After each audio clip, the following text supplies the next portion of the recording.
First of all, a very good morning to you. Myself, Pawan Singh Rawat, and the name of the course that I've opted is What is Contemporary Art? And the name of the first module is Introduction to the question, What is Contemporary Art? Now, it starts with a statement of Shelia Hicks, who says that she has managed to make something that looks like as though it was looking like when it was on the ground. Now, this pillar of inquiry is searching for something or looking for something. It is an optimistic gesture, and this pillar of inquiry is wide open. Now, this statement of Shelia Hicks embodies in us the curiosity and openness to the question, what is contemporary art? Now, with this course, we will venture into artist studios and head out into the world with them. We will have a very deeper understanding of how artists work today and how do they experiment from a wide range of impressive materials. We will see how they respond to the pressing issues and questions of our time, the questions that are inside the mind of all the peoples.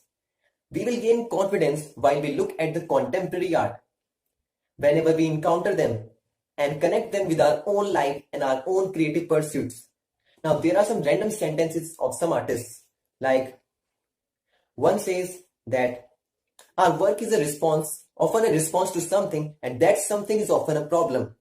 One says, I think that it is an interesting side to work, a work that requires an action like simply to crawl. One says, there is something very powerful about making an abject thing into a one which is a very valuable thing.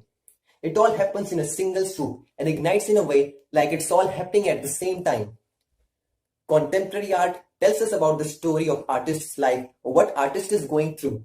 It responds to the concerns of artist's life. It may be personal, social, or political. Now, it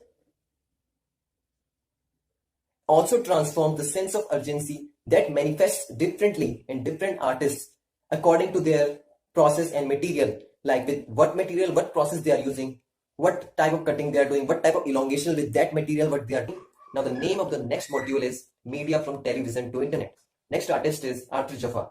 Now, he clipped all the photographs that he collected from various newspapers, magazines, and advertisements, and also many of them served as a reference to his cinematographical and filmographical works. He said that he lived in New York for past 15 years. It was like a heyday for the newsstands, magazines, and bookstores. He went to the Central Park West, and on the Sunday evenings, there were like a bunch of magazines in the street. Now, for a person who has been obsessively collecting images or photographs, it was like a light bulb that went off his head.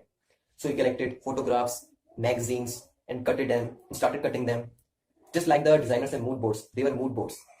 Many of the people who are involved in commercials and stuffs do the same version of this, but he tells that he used those photographs to coral images around the specific film projects that he was involved in.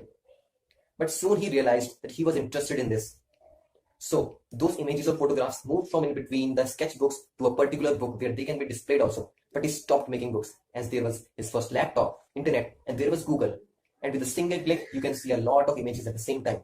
And next, he found out Apex. Apex is a file. Foremost, you can see it as a grid. It is a bunch of images in relationship to a special narrative of his life, of his creativity. Like there are all the photographs, there is all the script, and these are the rest of the stuff to go with it. Then he says that there is something very powerful about transforming an abject thing into the one which is very valuable. Next artist is Alfredo Jar. Now, he's personally my favorite. He tells us 3 stories from all around the world that he has seen.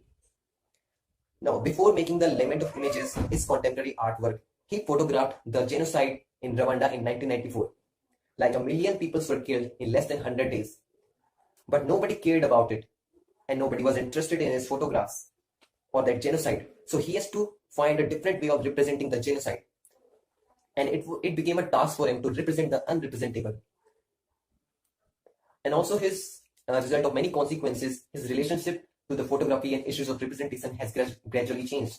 And then he invented Lament of Images. He says that he thinks that light is the most simple, poetic to convey this blindness. Like, we mix all the colors, then we get white color. We can also say that white color is the totality of all the colors, or totality of all the lives. White color. Light also represents truth.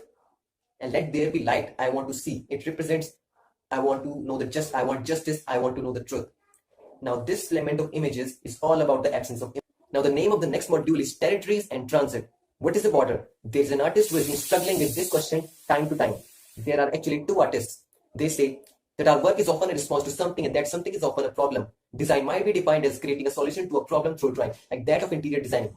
Design may also be defined not as a solution to a problem, but wedging our foot to the door that allows us to see whether we can continue that conversation forward or not. Like we can see a border patrol vehicle in the shadows of these drawings. Like they say that they sketch all their ideas and bounce them off each other before beginning a project. Then they talk about their lives and how it is connected to the contemporary art. Like this, they started to work initially in the borderlands between US and Mexico in early 20th century. And at that time, borderlands were an evolving context. And then came the idea of the border walls for the national security. But soon the border walls were constructed within their cultural identity also.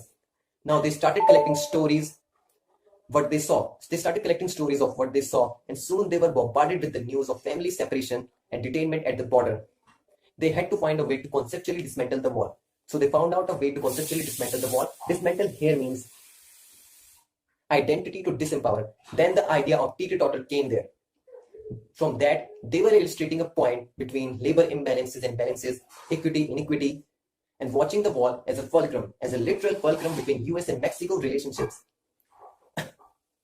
They want us to, as they present their drawings and their models in form of souvenir keychains, snow globes, border wall games, postcards, maps, etc.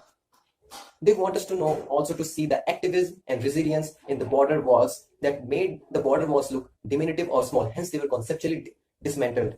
Now, the teeter-totters were 18 to 20 feet long and they could lift a person up to 4 feet high. They were colored hot pink, representing the femicides there. Also, the artists also want us to know the amount of resources that were immigrated there to construct those walls. And in a post-wall world, what do we do with all the remnants of those border walls? We could stitch both the communities together. For them, their favorite part is ideation. They like to provide houses or homes to those ideas, as we don't know where those ideas are going to stop. As if there is an idea beyond the teeter-totters, then they will continue to pursue that idea so that they can continue and not stop anywhere.